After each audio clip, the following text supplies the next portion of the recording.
Welcome to another episode of What to Shoot When for Stock. If you remember a few months ago, I created a list, a guide that'll give you ideas, monthly ideas, for what to shoot for stock photography. If you want to download the list, head on over to wollertzphotography.com. All the way at the bottom, you can put your email and that'll give you access to download the guide. If you're interested in joining the mailing list, once a month, I'm making a newsletter with different updates that I don't include here on YouTube.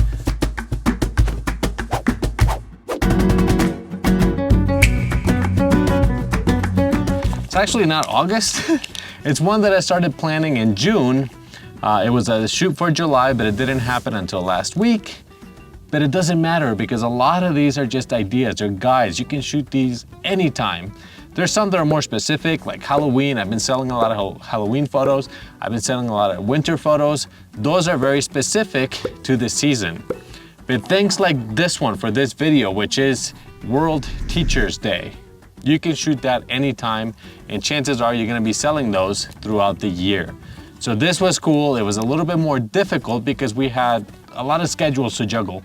Myself, the two child models, and the teacher, plus the availability of the school. It was a great photo shoot. Let me walk down the list and the process as to what we had to do to make this work. Come here, sit down, relax, it's okay. Now, before we start, a big thanks to all channel members. Ulrich, welcome aboard. And now let's start with the process. So as I said before, we had to plan the shoots. I didn't know what the room was gonna look like, so I didn't know about lighting. I didn't know what the situation was gonna be like. The last time I was in school, this was when I went to school, we all had uniforms, we all had individual desks. Things were a lot different. This was a bigger classroom. It had one window, but the light wasn't too bright. And it was communal desks. It was a big desk.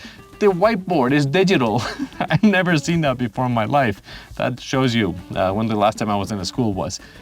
This was great as an example because having this room, there was not a lot of space, so I used a 70 to 200 and a 24 to 70 so that I can get closer details and just show enough without using too much of the room.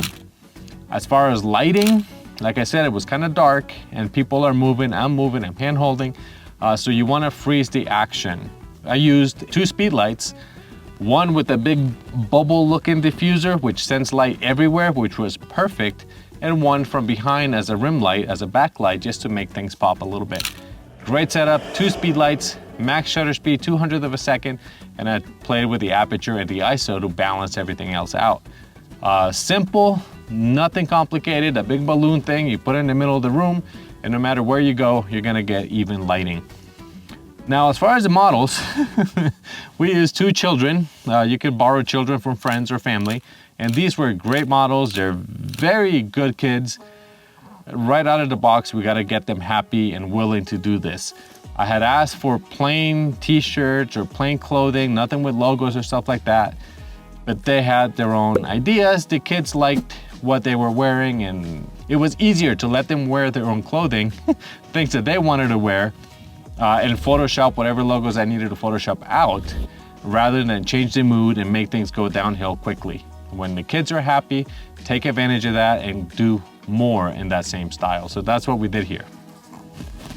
Well, it's a fly, don't be scared. So sometimes you gotta do a couple hours extra in post just to keep your models happy, especially when they're children, because that could just make or break your photo shoot.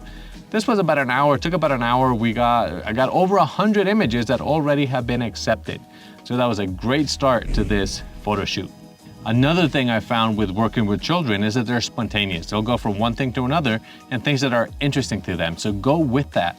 I had a plan. I wanted to get a few images, but things don't always work that way. You can have a few ideas and something that you're gonna go with, but like I said, I'd never been to the room. I didn't know what it was. So I kind of left it open and did what the kids wanted to do. If they wanted to draw on the digital whiteboard, fine, let's get pictures of that. They want to play with the abacus and start counting math and numbers. Let's make that happen. So whatever they wanted to do, I got some images and broke it up into sets. So math images, we got a few. Sitting at the desk listening to the teacher, I got a few. The teacher helping the children, we got a few. So this is how you start getting images. You just find one concept and try to get different angles and different images of what's happening right there. When they get bored with one thing and move to another, do the same thing. So I did not realize how many things in a classroom have logos. Even the back of the chairs have a logo that I had to delete.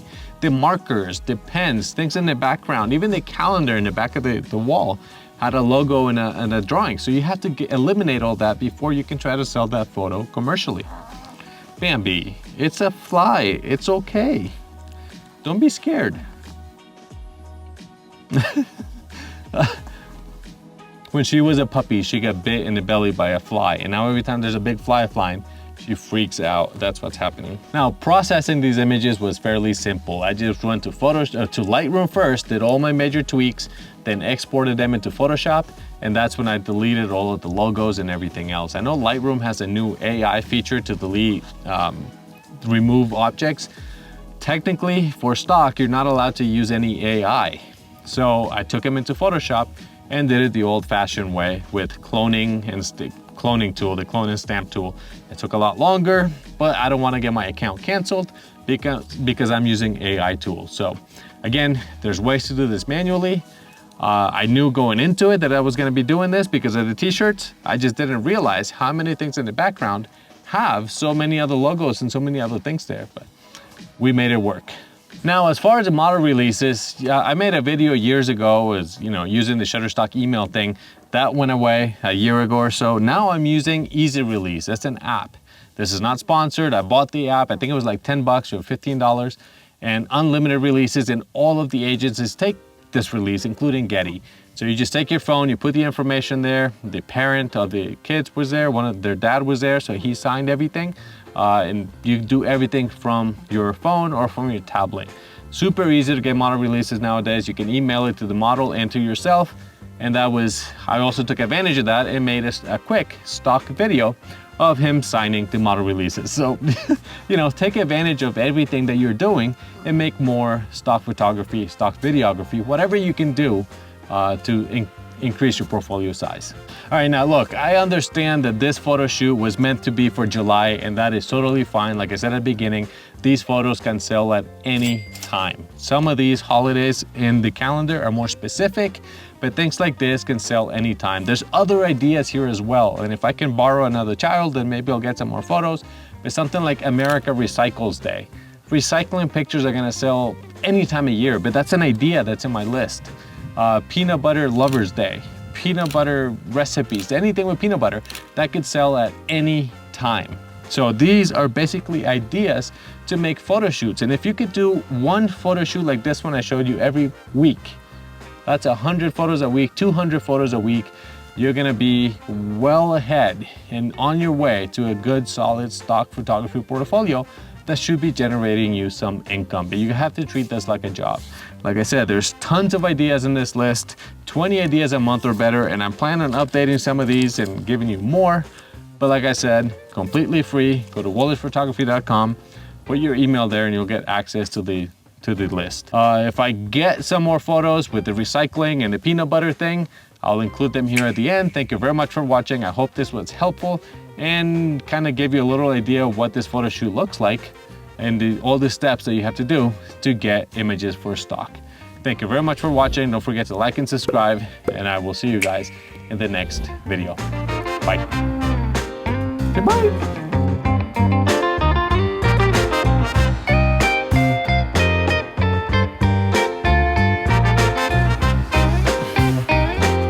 Is that better?